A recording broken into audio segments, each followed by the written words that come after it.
15 ఏళ్ల క్రితం ఈటీవీలో ప్రభాకర్ పేరు మారుమోగిపోతూ ఉంది. ఈటీవీ ప్రభాకర్ అంటే తెలియని వారే లేరు. అయితే ఓ రోజున 6 గంటలకి ఈటీవీలో ప్రసారం అయ్యే రెగ్యులర్ సీరియల్ ప్రసారం కాలేదు. ఆ వెంటనే అంటే ఆ తర్వాత ప్రసారం కావాల్సిన సీరియల్స్ కూడా ప్రసారం కాలేదు. ఆ సమయంలో వేరే ప్రోగ్రామ్స్ వచ్చాయి. అప్పటి వరకు ఎందుకు అనే విషయం కొంతమందికి మాత్రమే తెలుసు. అదేమిటంటే రామోజీరావుకి అతని కొడుకు సుమన్కి పెద్ద గొడవ, అది కూడా ప్రభాకర్ కారణంగా అని. వీరిద్దరూ కలిసి డైలీ టెలికాస్ట్ కావాల్సిన సీరియల్స్ హార్డ్ డిస్క్లను తీసుకుని విదేశాలకు వెళ్లిపోయారు అనే టాక్ ఉంది. అందుకే ఆ సీరియల్స్ ప్రసారం కాలేదట. ఇది కాస్త అప్పట్లో ప్రతి ఇంట్లో పంచాయతీగా మారింది. ఎందుకంటే ఆ సీరియల్స్ కోసం ఎదురు చూసేది ముఖ్యంగా ఇంట్లోని ఆడవాళ్లే కాబట్టి. మరి అసలు ఏం జరిగిందనేది చూద్దాం. Media Titan legendary business man Ramoji Rao జీవితం చాలా గొప్పగా సాగింది. కానీ ఈయన లైఫ్లోనూ ఎన్నో ఒడిదుడుకులున్నాయి. బహిరంగంగా కుటుంబ సభ్యులు కూడా బజార్లో పడి విమర్శలు చేసుకున్న ఘటన నేటికి కళ్లకు కట్టినట్లు కనిపిస్తుంది. అదే రామోజీరావు చిన్న కొడుకు సుమన్ ఘటన. ఈటీవీ బాధ్యతలను సుమన్ చూసుకునేవారు. ఆయన మంచి రచయిత, చిత్రకారుడు కూడా. తండ్రి రామోజీరావు కూడా మంచి చిత్రకారుడు. అవే లక్షణాలు సుమన్కు వచ్చాయని సన్నిహితులు అనేవారు. ఇంకొంతమంది వేరే విమర్శలు కూడా చేసిన వారున్నారు. అయితే ఈటీవీ నష్టాల్లో ఉన్నప్పుడు సుమన్ చేతికి తీసుకున్నారు.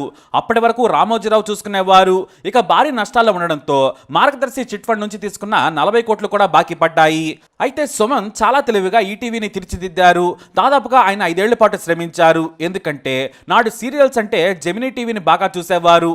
ఇక సినిమా ప్రోగ్రామ్స్ నుంచి గేమ్ షోస్ వరకు జెమినీ గట్టి పోటీ ఇచ్చేది. ఇక సినిమాలు వేయడంలో జెమినీ ఎంతైనా ఖర్చు పెట్టేది. కానీ ఈటీవీ మాత్రం మొదటి నుంచి కూడా కోట్లకు పెట్టి సినిమాను ఒక్కరోజు వేయటం వల్ల ఉపయోగం ఉండదనే బిజినెస్ వ్యూహాన్నే ఫాలో అయ్యేది. నేటికి కూడా అదే పందా.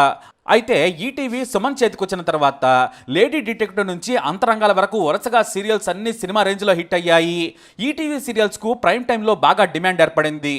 ఆ రోజుల్లో పెద్ద పెద్ద సీరియల్స్ ఉన్నా కూడా ఈటీవీ కంటూ ప్రత్యేకంగా సీరియల్స్కి ఫ్యాన్ బేస్ ఉన్నారు. మొగలి రేకులు లాంటి పాపులర్ షో ఉన్నా కూడా అంతకు మించిన సీరియల్స్ ఈటీవీలో ఉన్నాయి. సాయంత్రం 6 గంటల నుంచి వచ్చే సీరియల్స్ చాలా పాపులర్. ఇక 9 గంటల తర్వాత మిగతా వారి కంటే భిన్నంగా ఉండాలని హిందీ ఛానల్ స్టార్ను, కలర్ ప్లస్ను ఫాలో అయ్యి తెలుగులోనూ అలాంటి ప్రోగ్రామ్స్ని ప్రవేశపెట్టారు. వీటికి కర్త కర్మక్రియ, బుల్లితెర మెగాస్టార్గా పేరున్న ప్రభాకర్. వీరిద్దరూ కూడా తొందరగా మంచి స్నేహితులయ్యారు. ఆ తర్వాత ఇద్దరు కలిసి ఈటీవీని టాప్లోకి తీసుకొచ్చారు. భాగవతం సీరియల్స్ సహా ఎన్నో రిచ్ టెలిషోస్ని తీసుకొచ్చారు సుమన్. ఆ సమయంలోనే ఎంటర్టైన్మెంట్ షోస్ ని ఎక్కువగా ప్రభాకర్ చూసుకునేవారు. తాను కూడా యాంకరింగ్ చేసేవారు, లేదంటే వేరే వారిని కూడా యాంకరేజ్ చేసేవారు. జనరల్ నాలెడ్జ్ షోల నుంచి ఫన్ గేమ్స్ షోస్ వరకు అన్ని చేయించాడు ప్రభాకర్. వీరిద్దరి కాంబినేషన్ లో ఈటీవీ చాలా సక్సెస్ అయింది.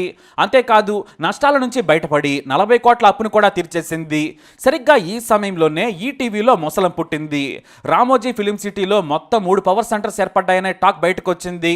ఒకటి రామోజీరావు, రెండవది సుమన్, మూడవది ప్రభాకర్. ఈ ప్రభాకర్ ఏది చెబితే అది చేయాలనే హుకుం జారీ చేశారు సుమన్. ఎందుకంటే వారిద్దరూ ప్రాణ స్నేహితులయ్యారు. చాలా కాలం పాటు ఈ వ్యవహారం సాగింది. కానీ ప్రభాకర్ అతి చేస్తున్నాడని సుమన్కు చాలా మంది ఫిర్యాదులు చేశారట. తమ మీద పెత్తనం చేస్తున్నారని కూడా రామోజీరావుకు కొంతమంది ప్రభాకర్ మీద కంప్లైంట్స్ ఇచ్చినట్లు టాక్ వినిపించాయి. కానీ ప్రభాకర్ తన క్లోజ్ ఫ్రెండ్ కావడంతో సుమన్ వాటిని పట్టించుకోలేదట. ఇటు రామోజీరావు మాత్రం ప్రభాకర్ జోక్యాన్ని ఈటీవీలో తగ్గించాలని చెప్పాడు. దీనిపై ప్రభాకర్ కారణంగా సుమన్కు అతని తండ్రి రామోజీరావుకు మధ్య విభేదాలు తలెత్తాయి. ఎంతలా అంటే రాత్రికి రాత్రే రామోజీరావు నటుడు ప్రభాకర్ను బయటకు పంపించేశాడట. మళ్ళీ ఫిలిం సిటీలో కానీ ఈటీవీలో కానీ కనిపించదని ఆదేశించాడట. దీంతో సుమన్ తన ఫ్రెండ్ కోసం గొడవపడ్డాడు. తండ్రితో కూడా గొడవకు దిగాడు. కానీ రామోజీరావు మాత్రం ప్రభాకర్ను ఎట్టి పరిస్థితుల్లో రానివ్వద్దని తెగేసి చెప్పేశారట. అయితే అప్పటికే సుమన్కు క్యాన్సర్ ఉన్నట్లు తేలింది. దీంతో నువ్వు ఈటీవీ వ్యవహారాలను వదిలేసి హాయిగా కుటుంబంతో గడపాలని చెప్పారట కుటుంబ సభ్యులు. కానీ సుమన్ మాత్రం వినలేదు. తన తండ్రితో గొడవ పడ్డాడు. ఇటు ప్రభాకర్ను రానివ్వకపోతే నేను కూడా ఉండనని బయటకు వచ్చేశాడు సుమన్. అదే సమయంలో అంటే సాక్షి పేపర్ ఈనాడుకు గట్టి పోటీ ఇస్తున్న సమయం. ఇటు రాజశేఖర రెడ్డి సీఎంగా ఉన్నారు. ఈనాడు వర్సెస్ సాక్షి ఫైట్ స్పీక్ లో ఉంది. అయితే విభేదాలతో బయటకు వచ్చిన సుమన్ తన ఫ్రెండ్ ప్రభాకర్తో కలిసి సాక్షికి ఇంటర్వ్యూ ఇచ్చారు. దాన్ని మెయిన్ పేపర్లో బోల్డ్ టైటిల్తో ప్రచురించింది సాక్షి. ఇది ఆ రోజుల్లో సంచలనం. ఈ ఇంటర్వ్యూలో తన తండ్రి రామోజీరావుపై సంచలన కామెంట్స్ చేశారు సుమన్. ఆయన గొప్ప వ్యక్తి, కానీ నాకు మాత్రం కాదు. నా తండ్రి గొప్ప వ్యాపారవేత్త, నేను మాత్రం ఆయన కడుపున పుట్టిన దురదృష్టవంతుడిని. నన్ను మొదటి నుంచి ఆయన సరిగా చూడలేదు. నన్ను అందరి ముందే అవమానించేవారు, నన్ను దారుణంగా హింసించేవారు. నేను చేసుకున్న పాపం ఏదైనా ఉందంటే అది రామోజీరావు కడుపున పుట్టడమే అని కన్నీటి పర్యంతం అయ్యారు సుమన్. వ్యాపారవేత్తగా శ్రమజీవిగా రామోజీరావును ఎవరైనా పొగడాల్సిందే. కానీ నాకు మంచి తండ్రి కాలేకపోయారని భావోద్వేగానికి గురయ్యారాయన. నేను కష్టాల్లో ఉన్న ఈటీవీని లాభాల్లోకి తీసుకొచ్చాను, అప్పులు తీర్చాను. నాతో పాటు ప్రభాకర్ కూడా ఈటీవీ అభివృద్ధికి రాత్రనక పగలనక కష్టపడ్డాడు. కానీ మా కష్టాన్ని తప్పుగా అర్థం చేసుకున్నారు. నేను ఏ పని చేసినా నా తండ్రికి నచ్చేది కాదు. నేను రహస్యంగా అంతరంగాలు సీరియల్ రాశాను, దాన్ని కూడా అడ్డుకున్నారు. కానీ అది సూపర్ హిట్ అయ్యి ఈటీవీని నిలబెట్టింది. ఇలా ఒకటా రెండా, నేను నా ఫ్రెండ్ ప్రభాకర్ కలిసి ఎంతో కష్టపడి ఛానల్ను ఈ స్థితికి తీసుకొస్తే నన్ను బయటకు గెంటేశాడని కన్నీటి పర్యంతమయ్యారు సుమన్.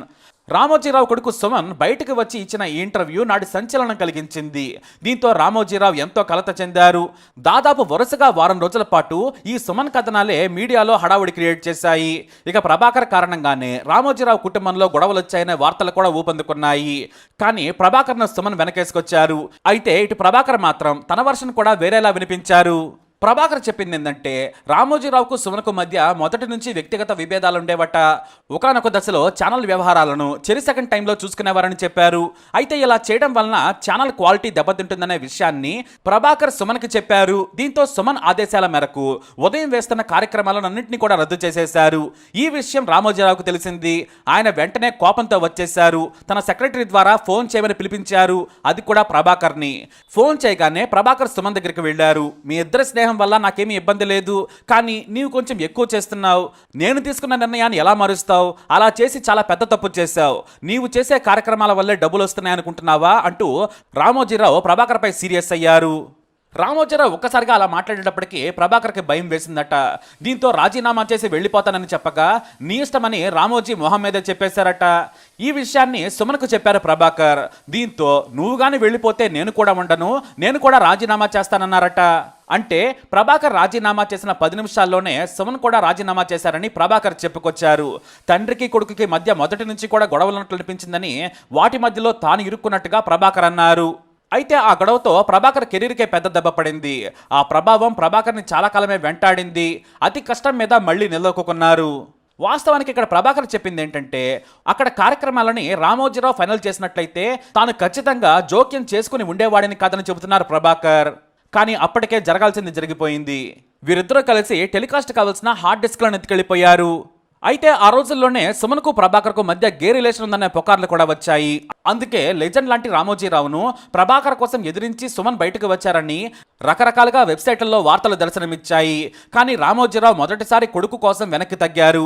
మీడియాలో వచ్చిన వార్తలను ఆయన చూస్తూ గడిపేశారు. ఆ తర్వాత తన కుటుంబ సభ్యులను సుమన్ ఇష్టపడేవారిని పంపించి నచ్చజెప్పారు. ఎందుకంటే అప్పటికే సుమన్కు క్యాన్సర్ ఉన్నట్లు తేలింది. అలాంటి పరిస్థితులలో కొడుకుని కష్టపెట్టొద్దు అనుకున్నారు రామోజీరావు. నీ భార్య, కొడుకు, కూతురు కోసం రావాలని బ్రతిమలాడారు. ఇటు తల్లి రమాదేవి కూడా సుమన్ కష్టాన్ని చూసి కన్నీళ్లు పెట్టడంతో కరిగిపోయారు ఆయన. ఆ తర్వాత మళ్ళీ తన తండ్రి దగ్గరకు వెళ్ళిపోయారు. అయితే ప్రభాకర్ను మాత్రం ఆనాటి నుంచి ఈటీవీలోకి కానీ ఫిలిం సిటీలోకి కానీ ఎంటర్ కానివ్వలేదు. వారిద్దరూ కూడా ఎప్పుడూ కలుసుకోలేదు. చివరి వరకు ప్రాణ స్నేహితుల్లా బ్రతికారు. నాడు 1000 కోట్ల సామ్రాజ్యం నుంచి స్నేహితుడి కోసం ఎవరు బయటకు వస్తారు? కానీ సుమన్ మాత్రం తన ఫ్రెండ్ ప్రభాకర్ కోసం వచ్చేశారు. ఆ తర్వాత ఈటీవీలో చాలా ఏళ్ల పాటు కీలకంగానే ఉన్నారు సుమన్. అయితే మెల్లిగా అనారోగ్యం వెంటాడుతుండడంతో విశ్రాంతి తీసుకున్నారు. కానీ తండ్రి మాత్రం తన కొడుకును ఏనాడు ఒక్క మాట అనలేదు. మరణం కోసం ఎదురు చూస్తున్న కొడుకును ఏ తండ్రి మాత్రం ఏమంటారు? తెలుసో తెలియకో, లేదంటే ఎలాంటి కష్టాలు వస్తాయనో సర్ది చెప్పుకొని కూలయ్యారాయన. అప్పటికే వ్యాపారాలన్నీ పీక్స్ లో ఉన్నాయి. వైఎస్ సీఎం అయ్యాక మెల్లిగా ఇతర కష్టాలు మొదలయ్యాయి. రామోజీరావు మాత్రం తన కొడుకు సుమన్ బయటకు వెళ్లి తన మీద అపనిందలు వేసినా ఎవరితోనూ వాటిపై ఆయన స్పందించలేదట. నాకు మంచి తండ్రి కాదు, నేను ఆయన కడుపున పుట్టి పాపం చేశారన్న మాటలు ప్రపంచమంతా చదివింది. సుమన్ దృష్టిలో రామోజీరావు మంచి తండ్రి కాదు. అదే విషయాన్ని ప్రపంచానికి చెప్పారు. రామోజీరావు మాత్రం దాన్ని చిన్న విషయంగానే చూశారు. నా కొడుకు బాగుంటే చాలనుకున్నారు. ఆ వ్యవహారాలన్నింటినీ కూడా మెల్లిగా సెట్ చేయడం మొదలుపెట్టారు ఆయన. వ్యాపారాలను కూడా విడదీశారు. అప్పటికే కిరణ్ ఈనాడును, ఈటీవీలను సుమన్ చూస్తూ ఉన్నారు. మార్గదర్శి పెద్ద కోడలు Shailaja film city, Dolphin hotels ను సుమన్ భార్య చూడాలని చెప్పారు. అన్నింటినీ పైనుంచి రామోజీరావు పర్యవేక్షించేవారు. ఆ తర్వాత కొన్నేళ్లకు సుమన్ యశోద ఆసుపత్రిలో కన్నుమూశారు. అప్పటికి సుమన్ కూతురు, కొడుకు చిన్నపిల్లలే. కానీ వారి జీవితానికి కూడా రామోజీరావు మంచి దారి చూపించారు. డబ్బు, ఆస్తులు అనేవి విభేదాలు తీసుకురావద్దని మొదటిసారి సుమన్ విషయం తర్వాత కుటుంబ సభ్యులకు చెప్పారట రామోజీరావు. ఈ వ్యవస్థలాగానే ఉండాలి. ఆస్తుల కోసం కొట్లాడుకోవద్దు, ఉమ్మడిగా వ్యాపారం చేసి సంపాదించుకోవాలని చెప్పారట. ఇంత పెద్ద వ్యవస్థను మీరంతా నిలబెడితే చాలు, కొత్త తరం వస్తున్నారు, మనవాళ్ళు మనవరాళ్ళు వీటిని ముందుకు తీసుకెళ్లేలా చూడాలని పెద్ద కొడుకు కోడలు చిన్న కోడలకు చెప్పారట రామోజీరావు. సుమన్ మరణాన్ని చూసిన రామోజీరావుకు అది మనసును గాయపరిచింది. అందుకే మరణం కూడా గొప్ప వరమే అనేవారట రామోజీరావు. పుట్టుక జీవితం గొప్పగా ఉండాలి, మరణం కూడా వరంలా ఉంటే అంతటి అదృష్టవంతుడే లేడు. నా కొడుకుల తక్కువ వయసులో మాత్రం చనిపోవద్దని చెప్పారట. అయితే సుమన్ చనిపోయిన కొన్నాళ్లకే రామోజీరావు కూడా క్యాన్సర్ సోకింది. కానీ దానిని ఆయన అధిగమించారని మీడియాలో టాక్ వినిపించింది. సంకల్పం ఉంటే ఏదైనా జయించొచ్చడానికి రామోజీ జీవితం ఉదాహరణ. తాను చనిపోయినప్పుడు నాకేమీ తెలియదు, అందుకే 5 ఎకరాల్లో స్మృతివనం ఏర్పాటు చేసుకున్నారు రామోజీరావు. నా మరణం నాకు తెలియదు, కానీ నా మరణం తాలూకు గుర్తును చూడాలనుకుంటున్నానని ఏర్పాటు చేసుకున్నారట. అలా రామోజీరావు ప్రతి కష్టం నుంచి ఒక జీవిత పాఠం నేర్చుకొని దాన్ని అనుసరించారు. గొప్పగా జీవించి తెలుగు జాతి తనను గుర్తుంచుకునేలా బతికి స్వర్గానికి ఎగిసిపోయారాయన. మరి రామోజీరావు ఆత్మకు శాంతి చేకూరాలని కోరుకుందాం. ఇలాంటి ఇన్ఫర్మేషన్స్ కోసం వీడియో లైక్ చేయండి, షేర్ చేయండి, మా ఛానల్ సబ్స్క్రైబ్ చేసుకోండి. ఈనాడు రామోజీరావు జీవితం ఓ గొప్ప స్ఫూర్తి పుస్తకం. సామాన్యుడు అసామాన్యంగా ఎదగొచ్చని నిరూపించిన గొప్ప వ్యక్తి. యుక్త వయసులో ఆయనకు సామాజిక బాధ్యత అపారంగా ఉండేది. రామోజీరావు అసలు పేరు చెరుకూరి రామయ్య. కృష్ణా జిల్లా పెదపారపుడి గ్రామంలో పుట్టారాయన. తండ్రి వెంకట సుబ్బారావు, తల్లి సుబ్బమ్మలకు లేకలేక కలిగిన సంతానం. వీరిది వ్యవసాయ కుటుంబం. 2 అక్కల తర్వాత రామోజీరావు 8 ఏళ్లకు గాను నవంబర్ 16, 1936లో పుట్టారు. అందుకే ఆయన్ను గారాబంగా పెంచుకున్నారు. స్కూల్లో తనకు తానుగా రామోజీరావు అని పేరు పెట్టుకున్నారు. తల్లిదండ్రులు కూడా కాదనలేదు. మొదటిసారి 8వ తరగతి చదివేందుకు గుడివాడ వచ్చారాయన. 1951లో హై స్కూల్ చదువు పూర్తి చేశారు. ఆ తర్వాత +2తో పాటు బీఎస్సీ కూడా గుడివాడలోనే చదువుకున్నారు. అయితే కళల మీద మంచి ఆసక్తి ఉండేది. బొమ్మలు బాగా వేసేవారు, డిజైన్స్లో క్రియేటివిటీ చూపించేవారు. దీంతో విజయవాడలో మొదట ఒక ఉద్యోగానికి ప్రయత్నం చేయగా పిలుపు కూడా రాలేదు. దీంతో ఏం చేయాలా అని కొన్నాళ్ల పాటు ఆలోచించారు రామోజీరావు. ఆ తర్వాత ఢిల్లీ వెళ్లి ఒక మార్కెటింగ్ ఏజెన్సీలో ఆర్టిస్ట్గా పనిచేశారు. కొన్నాళ్ల పాటు పనిచేసిన తర్వాత రామోజీరావుకు తల్లిదండ్రులు రమణమ్మతో పెళ్లి కుదిర్చారు. అయితే ఆమె పేరును రమాదేవిగా మార్చుకున్నారు. ఇద్దరూ అనుకోకుండా పేర్లు మార్చుకొని రామోజీరావు రమాదేవులు దంపతులయ్యారు. ఇక అప్పటికి ఢిల్లీలోనే ఉద్యోగం చేస్తున్నారు రామోజీరావు. ఇక ఈ దంపతులకు పెద్ద కుమారుడు కిరణ్ పుట్టారు. ఆ సమయంలో అక్కడ సంపాదన సరిపోలేదు. భవిష్యత్తుపై ఆయన ఆలోచనలు మొదలయ్యాయి. ఢిల్లీలో వ్యాపారాలను చాలా ఆసక్తిగా గమనించారు. ఇక కొడుకు పుట్టిన తర్వాత ఏదైనా సొంతంగా వ్యాపారం చేయాలి, తాను నలుగురికి పని కల్పించే స్థాయిలో ఉండాలనుకున్నారు రామోజీరావు. దీంతో ఢిల్లీ నుంచి తిరిగి వచ్చేశారు. ఆ తర్వాత కొన్నాళ్ల పాటు ఇంటి దగ్గర ఉన్న ఆయన వ్యాపారం చేయాలి అనుకున్నారు. అయితే మహిళలు మాత్రమే చేసే చిట్టీల వ్యాపారాన్ని భారీగా చేయాలనుకున్నారు. ఆ ఆలోచన నుంచి పుట్టిందే మార్గదర్శి చిట్ ఫండ్స్. రామోజీరావు చిట్ ఫండ్ను చాలా జాగ్రత్తగా భయంతో నిర్వహించేవారు. ఎవరైనా సరే డబ్బు ఇచ్చారంటే దాన్ని తనకంటే కూడా వేరే వారి కష్టమని నమ్మి జాగ్రత్తగా పద్దులు రాసి సమయానికి ఇచ్చేవారు. అలా ఆయన మార్గదర్శి చిట్ ఫండ్ను 10 మందితో మొదలుపెట్టి వేలాది మందికి విస్తరించారు. అది తర్వాత దాదాపుగా 60,000 మంది ఖాతాదారులకు చేరి సక్సెస్ అయింది. అయితే స్వతహాగా రైతు బిడ్డ, రైతులకు ఆధునిక వ్యవసాయం పరిచయం చేయాలనుకున్నారు ఆయన. ఆ ఆలోచనల నుంచి పుట్టిందే అన్నదాత మాసపత్రిక. ప్రముఖ వ్యవసాయ అధికారుల సూచనల నుంచి యూనివర్సిటీ పరిశోధకులు విజయవంతమైన రైతుల కథనాలతో రూపొందిన అన్నదాత కూడా సూపర్ హిట్ అయింది. అప్పుడే ప్రింటింగ్ ప్రెస్ తన చేతిలో ఉంది. జాతీయ స్థాయి పత్రికలు కానీ ప్రాంతీయ పత్రికలు కానీ ప్రజలకు అందుబాటులో ఉండడం లేదు. ఈరోజు పేపర్ను కొనాలంటే కేవలం పట్టణంలోని బస్టాండ్లు లేదా ప్రముఖ కూడలలో మాత్రమే దొరికేవి. కొన్నిసార్లు వారికి పేపర్లు కూడా అందేవి కాదు. అలా అందకపోతే ఆ రోజు సాయంత్రం లేదా మరుసటి రోజున నిన్నటి పేపర్ చదవాల్సి వచ్చేది. రాజకీయాలు సమకాలీన అంశాల మీద రామోజీరావుకు మొదటి నుంచి ఆసక్తి ఉండేది. కానీ ఆ చదవాలన్న ఆకలి మాత్రం తీరేది కాదు. ఎందుకంటే సరైన పత్రికలు లేవు. పైగా సమాజంలో ఏదైనా చెడు జరిగితే యుక్త వయసులో ఉన్న రామోజీరావుకు కోపం వచ్చేది. ఆయన కమ్యూనిస్టు పార్టీలో సభ్యత్వం కూడా తీసుకున్నారు. తనకు పుచ్చలపల్లి సుందరయ్య, చండ్ర రాజేశ్వరరావులు ఆదర్శ జీవితం స్ఫూర్తి. వారి మాటలు, స్పీచ్లు, రచనలు ఆయనకు ఎంతో ఉత్సాహాన్ని కలిగించేవి. అలా మనమెందుకు పత్రిక పెట్టకూడదు? సామాన్యుడికి మనమే ఎందుకు వాయిస్ కాకూడదు? అవినీతి పరులు, నిర్లక్ష్యంగా పనిచేసే అధికారులను ఎందుకు పనిచేసేలా కర్తవ్య బోధన చేయకూడదనుకున్నారు. అలా పేపర్ చదవాలనుకున్న కోరిక తీరకపోగా సామాన్యుడికి సరైన దినపత్రిక లేదనే కోరికతో ఈనాడును స్థాపించారు రామోజీరావు. 1974 ఆగస్టు 10న ఈనాడుని విశాఖపట్నంలో స్థాపించారు. కానీ పత్రిక అంటే ఇవాల్టి వార్తలను రేపు చదవడం కాదు. సూర్యోదయానికి ముందే పత్రిక చదివి తమ పనులు తాము చేసుకునేలా ఉండాలనేది ఆయన సంకల్పం. అలా చిన్న ప్రెస్తో ఈనాడును స్థాపించారు రామోజీరావు. అంతేకాదు ఉదయం 5 గంటలకే సైకిల్ మీద పేపర్ను ప్రతి ఇంటి గేటు ముందు వేసి రావాలని ఉండాలని, పేపర్ సభ్యత్వం తీసుకున్న వారికి సూర్యుడు రాకముందే వారి చేతిలో ఉండాలని పని మొదలు పెట్టించారు. ఆ వెంటనే తాను కూడా ఉదయమే సైకిల్ మీద తిరిగేవారు. ఎందుకంటే పేపర్ ఎక్కడ వేస్తున్నారు, ఎలా వేయాలి అనే దానిపై తాను సైతం తిరిగి దినపత్రికను సప్లై చేశారు ఆయన. మెల్లిగా పేపర్ చదివే వారి సంఖ్య పెరుగుతూ వచ్చింది. ఒకప్పుడు కేవలం డబ్బున్న వారు మాత్రమే చదివేవారు. ఆ తర్వాత సామాన్యులకు కూడా దినపత్రిక చదవాలన్న కుతూహలం పెంచేలా వార్తలను రాసేవారు ఆయన. ప్రభుత్వ విధానాలను, అవినీతి పరులను చీల్చి చెండాడుతూ జర్నలిజం పవర్ను ప్రజలకు మొదటిసారి చూపించింది ఈనాడు. దీంతో ప్రతి హోటల్లో ఈనాడు దర్శనమిచ్చేది. ఈనాడు పేపర్ వేసుకుని హోటల్ నడిపిన వారు కూడా ఎంతో మంది సక్సెస్ అయ్యారు. పలానా హోటల్లో ఈ పేపర్ ఉంటుంది అని వెళ్లి మరి అక్కడే తిని అక్కడే చదివేవారు. అలా విశాఖ నుంచి హైదరాబాద్ వరకు ఈనాడు విస్తరించింది. మార్గదర్శితో మొదలైన చిట్ ఫండ్ వ్యాపారం కంటే 1000 రెట్ల అభివృద్ధితో ఈనాడు ముందుకు సాగింది. అలా ఈనాడు సామాన్యుడి వాయిస్గా మారింది. ఎన్ని పేపర్లు చదివినా ఈనాడు చదవకుంటే ఏదో వెళితి ఉంటుందనేలా సామాన్య రీడర్కు ఆయన కిక్కిచ్చారు. మెల్లిగా స్పెషల్ పేజీలను పరిచయం చేశారు. మహిళలకు వసుంధర, సినిమా పేజ్, చివర్లో స్పోర్ట్స్ పేజీని పరిచయం చేశారు ఆయన. వసుంధర పేజీ పరిచయం తర్వాత రెట్టింపు సంఖ్యలో ఈనాడు సెల్స్ పెరగడం ఆ రోజుల్లో సంచలనం. అలాగే ఈనాడు పేపర్ కాంగ్రెస్ పార్టీ పాలిట సింహ స్వప్నంలా నిలిచింది. ఇక ఆ తర్వాత ఎన్టీఆర్ ప్రభంజనం మొదలు కావడానికి ఈనాడు కూడా ఓ కారణం. ప్రతిపక్షం లేకుండా యథేచ్ఛగా సాగుతున్న కాంగ్రెస్ పాలనకు ఎన్టీఆర్కు తోడు ఈనాడు కూడా తోడైంది. ప్రజలను కాంగ్రెస్ ఎలా మోసం చేస్తుందో రోజు వచ్చే వార్తలతో ఎన్టీఆర్ను గెలిపించారు ప్రజలు.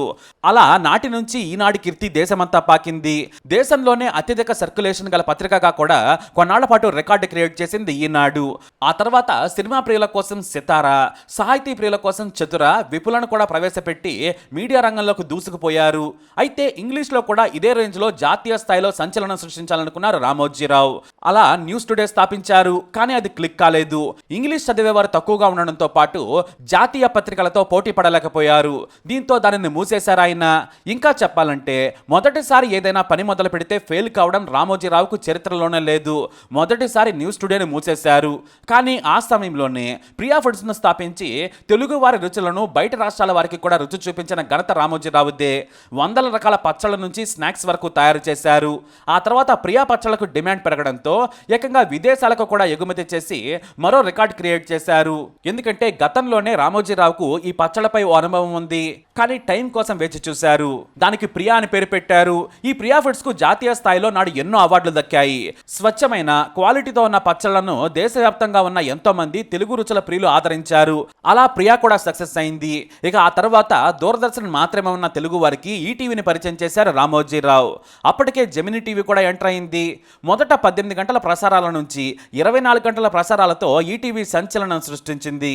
సినిమాలు కావాలంటే వారానికి ఓసారి దూరదర్శన్లో చూసేవారికి ఎంటర్టైన్మెంట్ కరువు తీర్చింది ఈనాడు. ఆ తర్వాత దేశవ్యాప్తంగా ఈనాడు నెట్వర్క్ను విస్తరించారు. ఇక ఈనాడుతో పాటుగా సినిమాలు కూడా నిర్మించారు రామోజీరావు.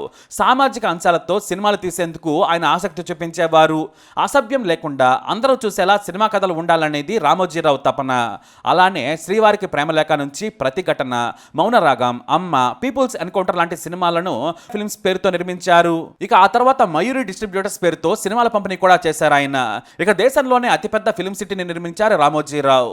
హిందీ సినిమాల నుంచి దేశంలోని ఏ భారీ బడ్జెట్ మూవీ తెరకెక్కాలన్నా కూడా హైదరాబాద్ వచ్చేలా దర్శక నిర్మాతలు హీరోలను ఆకర్షించి హైదరాబాద్ను మూవీ హబ్గా తీర్చిదిద్దారు. అంతేకాదు మన టాలీవుడ్ లో ఎంతో మంది స్టార్ హీరోలను, హీరోయిన్లను కూడా పరిచయం చేశారు. ఉదయ్ కిరణ్, తరుణ్, యంగ్ టైగర్ ఎన్టీఆర్, ఇలా చెప్పుకుంటూ పోతే చాలా మందే ఉన్నారు.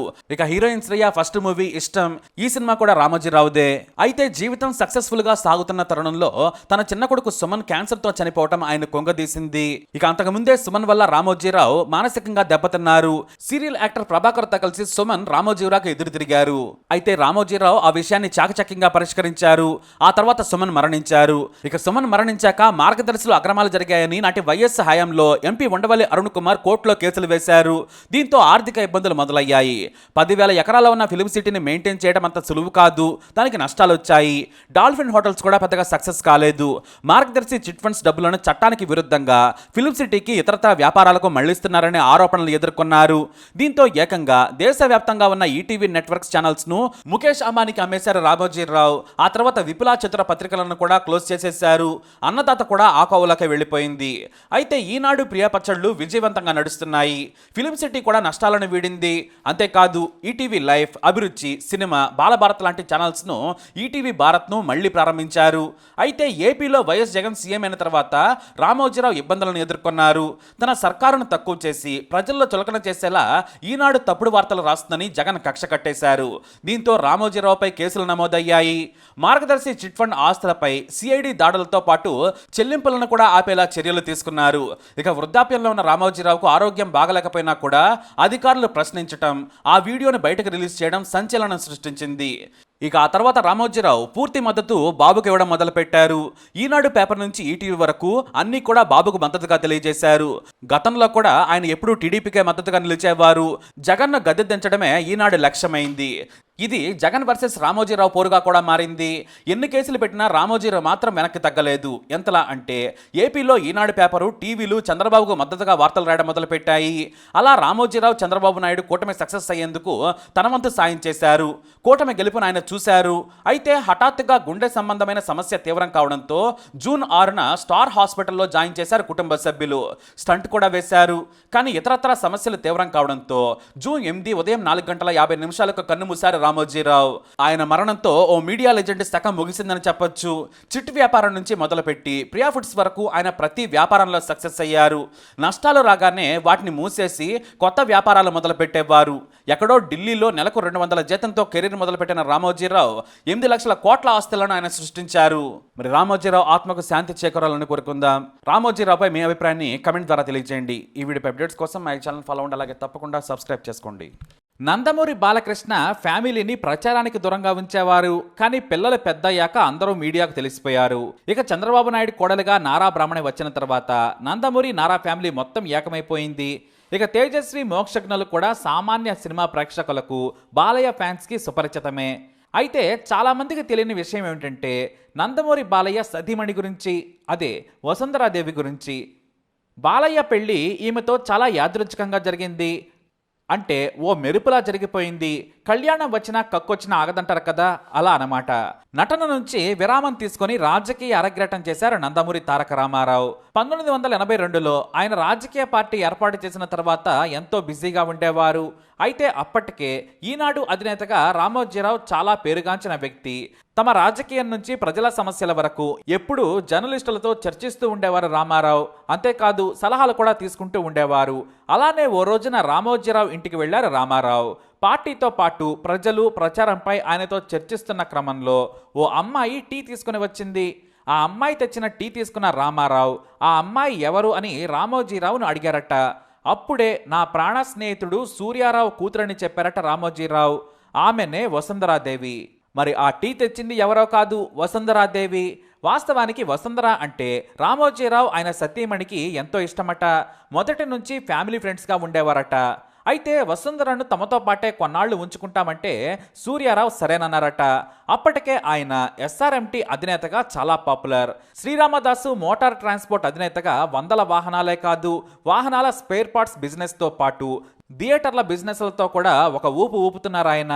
ఆ సమయంలోనే బాలయ్య వివాహం గురించి కూడా చర్చ జరగ్గా రామోజీరావు మన వసుంధరతో ఇచ్చి చేస్తే బాగుంటుందని ఒకే మాట అనేశారట.